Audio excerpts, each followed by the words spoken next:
Senior सियासतदान महमूद खान अचकजई को opposition leader बनाने के लिए रिक्विजिशन जमा करवा दी गई है। पाकिस्तान तहरीक इंसाफ के रहनुमा और साबिक स्पीकर कौमी असम्बली असद कैसर ने कहा कि बानी पीटीआई की हिदायत के मुताबिक महमूद खान अचकजई को नामजद किया गया है। उम्मीद है कि इस अमल में गैर जरूरी हरबे इस्तेमाल नहीं किए जाएंगे। उन्होंने पाक अफगान सरहद खुलने की उम्मीद भी जाहिर की।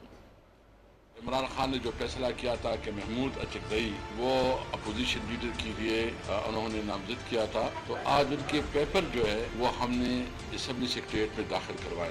महमूद अचकजई एक सीनियर पॉलिटिशियन है, इनकी जमहूरियत के लिए बहुत ज़्यादा खिदमत है। मैं उम्मीद रखता हूँ कि इसके अंदर जो है ना कोई गैर ज़रूरी हरबे नहीं होंगी। जिस तरह इस वक्त अफगानिस्तान के मामले में एक एग्रीमेंट हुआ है, हम इस एग्रीमेंट को अप्रिशिएट कर और ये उम्मीद रखते हैं जो कॉरिडोर्स हैं तो जिस पे हमारे तिजारत होता है न सिर्फ उसको खोला जाएगा बल्कि मजीद कॉरिडोर जो है ना में इजाफा होगा। हमारी पार्टी का हमेशा ये मौक़िफ़ रहा है कि अफगानिस्तान हमारा एक फ्रेंडली कंट्री है।